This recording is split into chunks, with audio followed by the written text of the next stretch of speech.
उद्या हो भेटेल. उपस्थित सर्व पत्रकार बांधवांनो, भगिनींनो, आपलं 7च दिवसांचं विधिमंडळाचं हिवाळी अधिवेशन, या अधिवेशनाची आता नुकतीच समाप्ती झाली. खरं तर सूप वाजलं.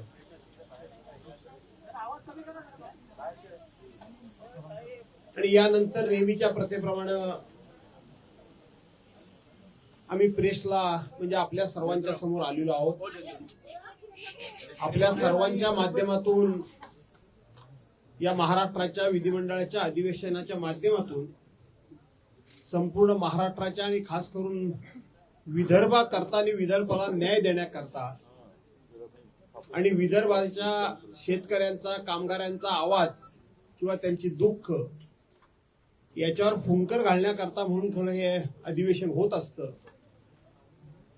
त्या अधिवेशनातून नक्की विदर्भीय जनतेला काय मिळालं हे आम्ही आमच्या नजरेतून तुम्हा सर्वांना सांगणार आहोत.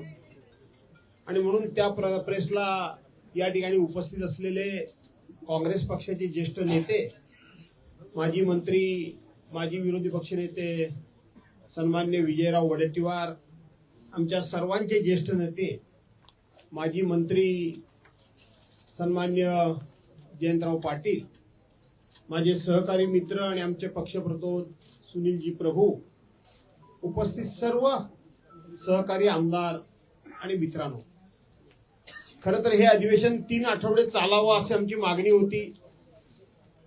परंतु सरकारनं ते 2 आठवडे सुद्धा चालवलं नाही. फक्त आणि फक्त 7च दिवस हे अधिवेशन सरकारनं चालवलं. आणि ज्या वेळेला नेहमीच्या प्रथेप्रमाणे चहापानाला अधिवेशनाच्या पूर्वसंध्येला बोलवलं जातं, त्यावेळेला आम्ही आमची भूमिका मांडली होती. आम्ही आमचं मत मांडलं होतं की हे सरकार हे जे अधिवेशन घेतंय ते अधिवेशन कोणालाही न्याय देण्याकरता नाही, ना विदर्भातल्या जनतेला, ना मराठवाड्यातल्या जनतेला, ना उर्वरित कोकणातल्या जनतेला, आपल्या उर्वरित महाराष्ट्रातल्या जनतेला. तर हे सरकार लवकरच महानगरपालिका, नगरपालिका म्हणा, जिल्हा परिषद आणि पंचायत समितीच्या निवडणुका होणार आहेत. आणि ते लाईट बंद करा रे बाबांनो. आणि निवडणुका होणार आहेत. आणि त्या निवडणुकांना सरकारी तिजोरीतून पैसे वाटता आले पाहिजेत. सरकारी तिजोरीतून लोकांना पैसे वाटून त्यांची मतं घेता आली पाहिजेत. आणि ते करायचं असेल तर पुरवणी मागण्या मान्य केल्याशिवाय ते पैसे आपल्याला उधळता येणार नाहीत, लोकांना वाटता येणार नाहीत. आणि म्हणून हे जनतेला न्याय देण्याकरता अधिवेशन नव्हतं, तर सरकारी तिजोरीवर डल्ला मारण्याकरता म्हणून हे अधिवेशन होतं. आणि त्याप्रमाणे सत्ताधारी पक्षानं 75,000 आणि 286 कोटीच्या पुरवणी मागण्या मांडल्या आणि त्या 2च दिवसात मान्य करून घेतल्या. आणि त्या मान्य झाल्यानंतर सरकारी पक्षाचा या अधिवेशनाकडे बघण्याचा आणि या अधिवेशनामध्ये सहभाग घेण्याचा पूर्णपणे नूरच बदलून गेला. आपण बघितलं असाल की मंत्री सभागृहामध्ये बसत नव्हते. एखादा मंत्री बसला तर बसला, नाही तर तोही बसायला तयार नाही. ज्या विभागाची चर्चा असेल त्या विभागाचा मंत्री सभागृहामध्ये बसतच नव्हता. इतकं त्यांचा हेतू साध्य झाल्यानंतर या अधिवेशनाकडे बघण्याचा त्यांचा दृष्टिकोन होता. अधिवेशन किती झालं त्याची आकडेवारी माननीय अध्यक्ष महोदयांनी दिली. आकडेवारी देत असताना अध्यक्षांनी सांगितलं की 7 दिवसाचं अधिवेशन झालं आणि या 7 दिवसामध्ये 72 तास आणि 35 मिनिटं कामकाज चाललं, हे अध्यक्षांनी सांगितलं. आणि सरासरी रोज 10 तास आणि 22 मिनिटं काम चाललं. नियमाप्रमाणे 11 वाजता सभागृह सुरू होऊन 5 वाजता ते संपलं पाहिजे, परंतु दररोज 10 तास आणि 22 मिनिटं सभागृह चाललं. यापैकी सभागृहाचा वेळ किती मिनिटं वाया गेला तर फक्त आणि फक्त 10 मिनिटं. तो कोणामुळे गेला? आमच्यामुळे तर नक्कीच नाही गेला, पण फक्त 10 मिनिटं वेळ वाया गेला. याचा अर्थ आम्ही विरोधी पक्षानं या सरकारच्या कामकाजाला किती सहकार्य केलं. आम्ही विरोधी पक्षानं या सत्ताधारी पक्षाकडून जनतेला काहीतरी मिळावं, महाराष्ट्राला काहीतरी मिळावं म्हणून आम्ही किती संयम पाळला हे यातून त्यांनीच दिलेल्या आकडेवारीतून या ठिकाणी आपल्या सर्वांना स्पष्ट होतं. खरं तर 2 चर्चा होत्या 293च्या. मंगळवारी सत्ताधारी पक्षाचा प्रस्ताव आला. आजपर्यंत त्या प्रस्तावावर स्वतंत्रपणे उत्तर मिळालेलं नाही आणि ते प्रस्ताव संपला. गुरुवारी आमचा प्रस्ताव आला. आजपर्यंत त्या प्रस्तावावर आम्हाला उत्तर मिळालेलं नाही आणि तो प्रस्ताव आज संपला. माननीय मुख्यमंत्री महोदयांनी उत्तर जे दिलं ते उत्तर आमचा जो 292चा अंतिम आठवडा विरोधी पक्षाचा प्रस्ताव आहे त्या प्रस्तावाला उत्तर दिलं. याचा अर्थ इतके तास कामकाज चालून सुद्धा मुख्य कामकाजाला काहीही या अधिवेशनामध्ये महत्व दिलं गेलं नाही. इतकं हे सरकार संख्येनं भरपूर असल्यामुळं बेजबाबदारपणे त्या ठिकाणी वागलं. हे आम्हाला तुमच्या सर्वांच्या निदर्शनात आणून द्यायचं आहे. विदर्भाच्या जनतेच्या पदरामध्ये काही पडणार नाही आम्ही तेव्हाच सांगितलं होतं आणि त्याचे 2-4 पुरावे फक्त मी आपल्या सर्वांच्या समोर ठेवतो. यानंतर माझे सहकारी या ठिकाणी बोलणारच आहेत. माझ्या हातामध्ये सरकारच्या कडून जाहीर केलेली निवेदनं, सरकारनं घेतलेली निर्णय हे जवळजवळ 15 ते 20 निवेदनं माझ्या हातामध्ये आहेत. ही 15 ते 20 निवेदनं जी आहेत यातलं एकही निवेदन विदर्भाच्या जनतेकरता घेतलेल्या निर्णयाचं नाही. ही सगळी निवेदनं जी आहेत हे सगळे जे सरकारने निर्णय घोषित केलेले आहेत, जो काय निर्णय घेतला असेल ते सगळे महानगरपालिका डोळ्यासमोर ठेवून महानगरपालिकेशी संबंधित अशा प्रकारच्या सरकारने घोषणा केल्या आहेत.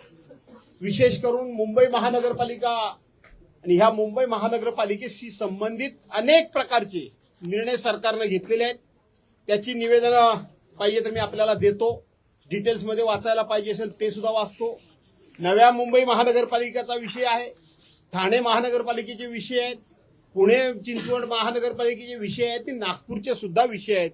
पण सगळ्यात जास्त हे मुंबई महानगरपालिकेचेच विषय या ठिकाणी माझ्या हातामध्ये आहेत. अनेक निर्णय झालेले.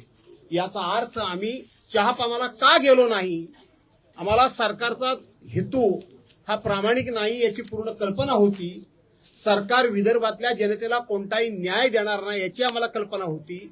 सरकारला फक्त आणि फक्त पुरवण्या मागण्या मंजूर करून घेऊन ती रेवडी वाटून त्या ठिकाणी त्यांना निवडणुका जिंकायच्या होत्या आणि हा आमचा आरोप त्यावेळेला आपल्याला थोडासा कटू वाटला असेल. पण ज्या वेळेला सरकारने घेतलेले निर्णय आता आपल्या सर्वांच्या समोर आले त्यावेळेला आपल्या सर्वांना कळेल की आमचं म्हणणं हे खरं होतं. आज माननीय मुख्यमंत्री महोदयांनी भाषण केलं, उत्तर दिलं. संपूर्ण सभागृहामध्ये एका तरी मंत्र्यानं कुठल्या तरी त्याच्याशी संबंधित असलेल्या विषयासंदर्भामध्ये भाष्य केलं का, उत्तरं दिली का, एखाद्या प्रस्तावावर चर्चा केली का, हा सुद्धा संशोधनाचा भाग आहे. आणि माननीय मुख्यमंत्री महोदयांनी जे भाषण केलं, आपण जरा लायब्ररीमध्ये जा, आपण पत्रकार आहात, आपल्याकडे सगळी ती माहिती असेल. ज्या वेळेला मुंबईला अर्थसंकल्पीय अधिवेशन झालं त्या अर्थसंकल्पातले विषय आणि आज मांडलेले विषय याच्यात काय फरक आहे मला तुम्ही सांगा. सोलर लाईटच्या संदर्भामध्ये त्यांनी सांगितलं की 2030 पर्यंत कसा आपला महाराष्ट्र समृद्ध होणार आहे, 2-2% बिलामध्ये कशी त्या ठिकाणी कमी होणार आहे. त्यांनी अख्ख्या राज्यातले अख्ख्या महाराष्ट्रातले त्या ठिकाणी रस्त्यांचा विषय सांगितला. आमच्या कोकणाचा विषय त्यांनी सांगितला नाही, तो भाग वेगळा. परंतु जे मुंबईमधलं भाषण होतं तेच भाषण या ठिकाणी कॉपी पेस्ट केलेलं भाषण त्यांनी या ठिकाणी केलं असं म्हटलं तर वावगं ठरणार नाही. ना विदर्भाकरता कोणत्याही प्रकारचा त्यांनी या ठिकाणी विषय मांडलेला नाही. जो अवकाळी पाऊस पडला, अतिशय पाऊस पडला, अतिवृष्टी झाली म्हणून मराठवाडा आणि विदर्भ आणि अर्धा संपूर्ण महाराष्ट्र हा ओला दुष्काळ जाहीर करा, ओला दुष्काळ जाहीर करा, हा दुष्काळ जाहीर करा म्हणून सांगितलं. सरकारनं त्याच्याबद्दल भाष्य सुद्धा केलं नाही. माननीय मुख्यमंत्री महोदयांचं भाषण काढून बघा. त्यांनी हे सांगितलं की 1 जुलैपर्यंत आम्ही कशा पद्धतीनं शेतकऱ्यांची कर्जमाफी करणार, ते जे काही निकष असेल, आमचं धोरण असेल ते आम्ही 1 जुलैला सांगू. काल परवापर्यंत आपण सगळे म्हणत होतो की 30 जूनला ते कर्जमाफी करणार आहेत. आज मुख्यमंत्र्यांचा शब्दशः मी लिहून आणलंय की आम्ही त्या संदर्भामध्ये काय आमची भूमिका असेल, काय आमचं धोरण असेल, काय आमची त्यावेळेची आम्ही करणार आहोत ते आम्ही 1 जुलैला जाहीर करू. याचा अर्थ इथं कर्जमाफीचा पत्ता नाही. लाडक्या बहिणींना 2100 रुपये मिळण्याचं नाव सुद्धा त्या ठिकाणी घेतलं नाही. मुख्यमंत्री कुठली ती परीक्षा वगैरे सकाळी विषय गाजवत होता तो प्रशिक्षण त्याला कुठेही टच केलं गेलं नाही. त्याचबरोबर असे अनेक मुद्दे आहेत की ज्याला अजिबात टच केलं गेलं नाही. आणि म्हणून या ठिकाणी आजचं अधिवेशन हे पूर्णपणे वैदर्भीय जनतेला फसवणं, वैदर्भीय जनतेच्या भावनांशी खेळणं, वैदर्भीय जनतेचा कोणत्याही प्रकारचा आता हा सगळा वैदर्भीय जनता ही आता आमच्याच मागे आहे त्यामुळं त्यांना गृहीत धरणं अशा अर्थानंच हे अधिवेशन या ठिकाणी गेलं. विरोधी पक्ष म्हणून आम्ही सर्व अर्थानं सहकार्य केलं, परंतु त्या सहकार्याच्या माध्यमातून काही पदरात पडलं हे जर विचार केला तर काहीही पदरात पडलं नाही एवढंच मी सांगेन. यानंतर विजयराव बोलतील, त्यानंतर तुम्हाला काही प्रश्न विचारायचे विचारा. हिवाळी अधिवेशनाचं 7 दिवसानंतरचं आजचं समाप्त झालं आणि मुख्यमंत्र्यांनी अंतिम आठवडा प्रस्तावावर केलेलं भाषण माननीय भास्कर जाधव साहेब यांनी विस्तृत असं विवेचन केलेलं आहे. मुळात विदर्भासाठी हे अधिवेशन असताना विदर्भातील कुठले प्रश्न सुटले हा खरा प्रश्न होतो. आम्हाला फार अपेक्षा होते की विदर्भातील या प्रश्नाला आम्ही जे मांडले त्या प्रश्नाला न्याय मिळेल. विदर्भ हा विपुल आहे, म्हणजे संपूर्ण साधन सामुग्रीने संपन्न असलेला हा विदर्भ आहे. इथे लोहखनिज आहे, इथे आपल्याकडे डोलामाइन, इथे लाईमस्टोन आहे, विपुल वनसंपत्ती आहे. आणि आम्ही काल विचारलो होतो की तुम्ही माननीय मुख्यमंत्र्यांना की हे सरकार स्थापन झाल्यापासून 2014 पासून 2025 पर्यंत सुरुवात केली आणि त्या धरणाचा ऐन केला असं एक तरी धरण त्याचं नाव आपण सांगावं. आकडेवारी मोठी सांगितली. मला वाटतं की संपूर्ण मुख्यमंत्री मोदयांचं भाषण आणि त्याची जर गोळाबेरीज केली तर भारताचं बजेट होईल अशा प्रकारची ती आकडेवारी होती. जर भारताचं बजेट कमी पडेल की काय असं आपण जर सगळ्यांनी ऐकलं असेल तर त्यातून ते होईल. काय आमच्या मागण्या होत्या त्याला घोटाळ्याच्या अक्षता घातल्या. मुख्य म्हणजे आमच्या मागण्यापेक्षा विदर्भाच्या विकासासाठी विदर्भाच्या जनतेला जे आवश्यक आहे ते मागितलं. आम्ही लहान उत्पादक शेतकऱ्यांना 20,000 रुपये बोनस मागितला, त्याचा कुठेही पत्ता नव्हता. आम्ही सोयाबीनच्या शेतकऱ्यांसाठी 2,000 रुपये प्रति क्विंटल बोनस मागितला, त्याचाही काही कुठे त्यांनी उल्लेख केलेला नाही.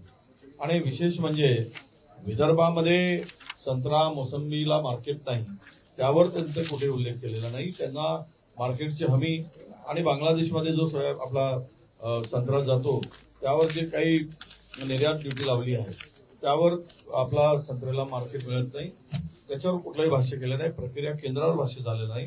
आणि विदर्भातल्या शिक्षकांचा बॅकलॉग मोठ्या प्रमाणात आहे. विदर्भातील सिंचनाच्या संदर्भातले मोठे प्रश्न आहेत. आणि एकूणच कापूस उत्पादक शेतकऱ्यांचे प्रश्न आहेत.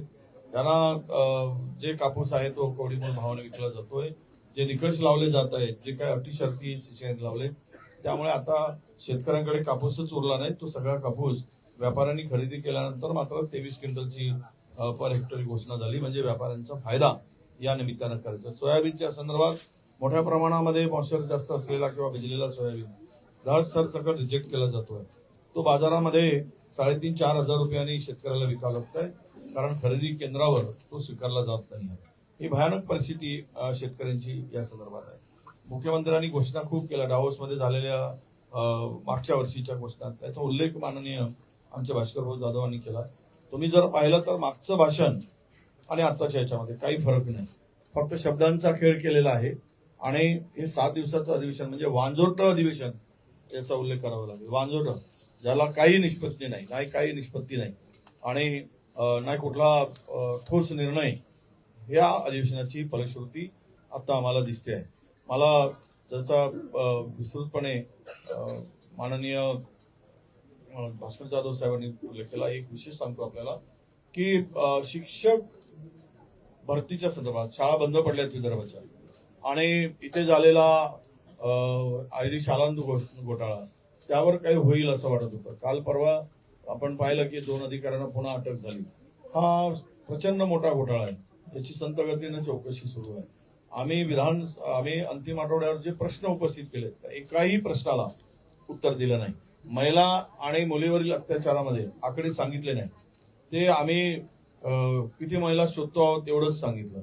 आज गुन्हेगारांचा आलेख वाढलाय त्यांनी ते मान्यच केलं की आणि ड्रग्स मध्ये आम्ही फक्त ड्रग्स शोधतो आहोत. आम्ही सक्षम यंत्रणा उभी केली आणि त्यामुळं हे पकडले जात आहे. हे पकडले गेले एवढे आहेत, पण हा ड्रग्सच्या विळख्यात महाराष्ट्र सापडला आहे.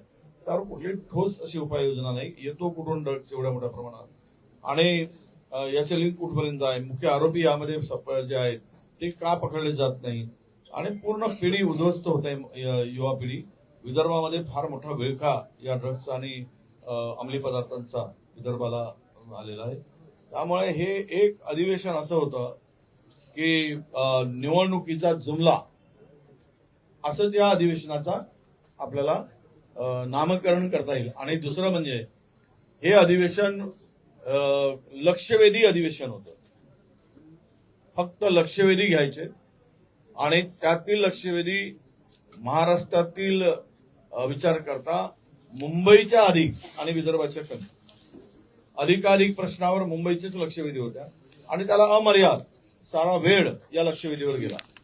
धोरणावर चर्चा करण्यासाठी अजिबात नव्हता. कुपोषणाचा प्रश्न मोठा वाढ, 46,000 लहान नवजात बालकांचा मृत्यू झाला, त्यावर काही उपाययोजना नाही. अनेक ठिकाणी गैरप्रकार भ्रष्टाचार मोठ्या प्रमाणात वाढलेला आहे. आम्ही काही उदाहरणं दिलीत कसे कसे भ्रष्टाचार झालेला आहे, त्याच्यावर काही त्याला उत्तर नाही. आणि एकूणच हे अधिवेशन गुंडाळण्यासाठी घाई गडबड केली आणि तातोरमातोर उत्तर देऊन विदर्भीय जनतेच्या तोंडाला पानं पुसण्याचं काम केलं. हेच आता या अधिवेशनाची फलश्रुती आहे असं म्हणावं लागेल. माझ्यानंतर जयंत पाटील साहेब आपल्याशी संवाद साधतील.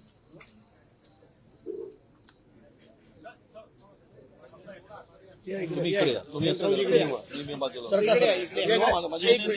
एका कॅमेऱ्याचा प्रश्न. आता बरोबर आहे का? येस, अगोदरच बोलला. 7 दिवसाचं चालू आहे का? वर करा. 7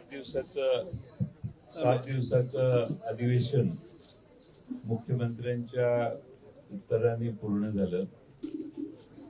विदर्भातल्या जनतेला 6 आठवड्याचं अधिवेशन घेऊ अशी विदर्भाच्या विलिनीकरणाच्या वेळी जो करार नागपूरचा झाला त्यात उल्लेख आहे. पण एका आठवड्यात आता आम्ही परत निघालो. त्या एका आठवड्यात एकही दिवस विदर्भाची चर्चा सरकारला करावीशी वाटली नाही याची खंत आम्हा सगळ्यांना आहे. अनेक मोठमोठ्या वल्गना आज झालेल्या आहेत आणि एवढी मोठी कामं महाराष्ट्रात जर होणार असतील आणि होत असतील तर बहुतेक सगळे प्रश्न संपले असतील असा त्याचा अर्थ सामान्य माणसं घेऊ शकतात. एवढ्या चांगला आपण भाषण मागायची सगळ्यांनी ऐकलं. पण मी MIDC कडून माहिती मागितली की मागच्या काही वर्षात तुमच्याकडे किती गुंतवणुकी झाल्या आणि 190 जे करार झाले त्याच्यात 22 सालापासून ते 20,62,000 कोटीचे करार जे झाले त्याची माहिती मागवली मी.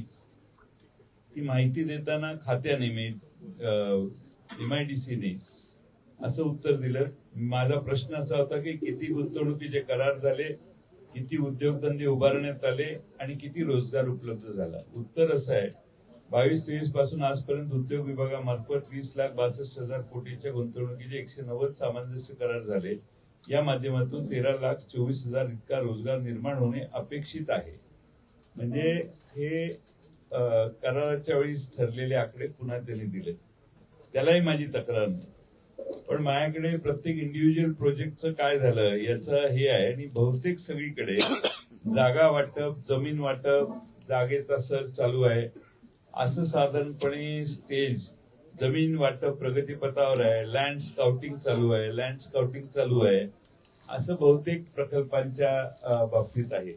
माझी त्याबद्दलही तक्रार नाही. आमचा प्रकल्प येणार, तुम्ही MOU केले ते यावेत यासाठी आमचा पाठिंबाच आहे सरकारच्या प्रयत्नांना. पण प्रत्यक्षात आमचा दावा असा आहे की जे MOU होतात तेवढी इन्व्हेस्टमेंट प्रत्यक्षात उतरत नाही आणि त्यामुळं महाराष्ट्रातल्या बेरोजगार तरुणांचा प्रश्न हा आजही अनुत्तरित आहे. सगळ्यात महत्वाचं म्हणजे काही आरोप या मधल्या काळात आम्ही केले. कालही रात्री मी काही भाषण करून सांगितलं. त्यात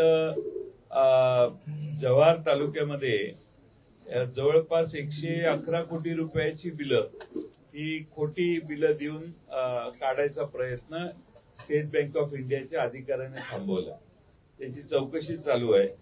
पण आमची माहिती आहे की जवळपास 1200 कोटी रुपये एकंदर याच्यात काढण्याचा प्रयत्न आणि काम काही लोक करतायत.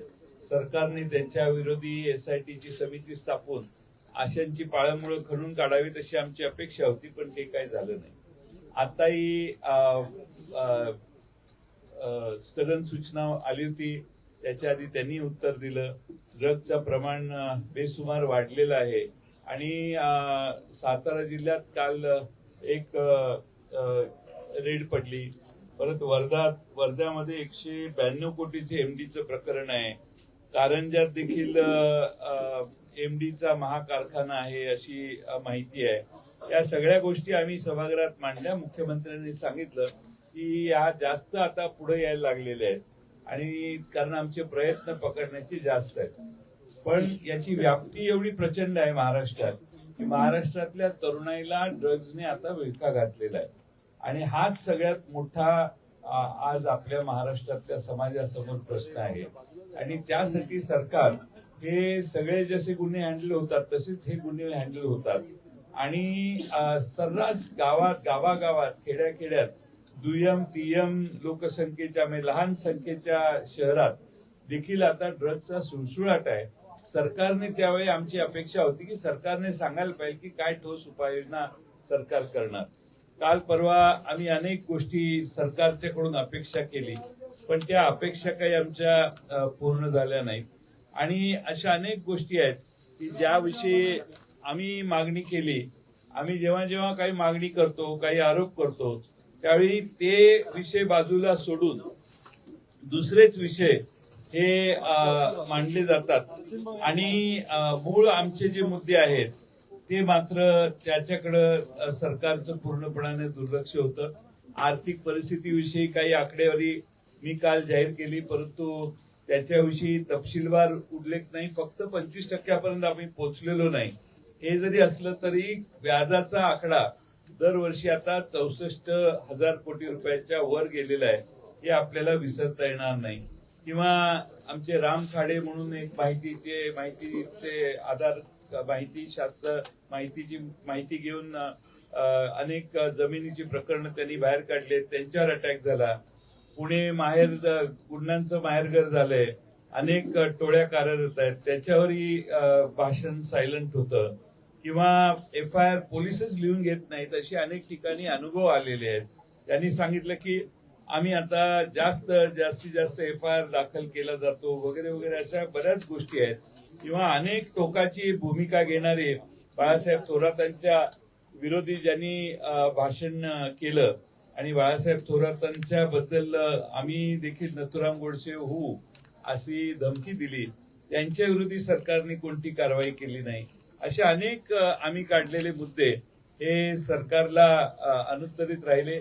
सरकारला आम्ही प्रश्न विचारलेला की 1500 रुपयाचे 2100 रुपये लाडक्या बहिणीचे तुम्ही कधी करणार, कर्जमाफी कधी करणार, त्याची समाधानकारक उत्तरं ही काही आम्हाला प्राप्त झाली नाहीत. आणि म्हणून या 7 दिवसात काहीच जनतेला महाराष्ट्राच्या हातात आलं नाही असा आमचा तरी अनुभव आहे. माझ्या आधीच्या दोन्ही मान्यवर नेत्यांनी देखील तोच अनुभव सांगितलेला आहे. त्यामुळं 7 दिवसाचं अधिवेशन फक्त पुरवणी मागण्या सभागृह पुढे मांडून मंजूर करून घेणे हाच एकमेव हेतू होता.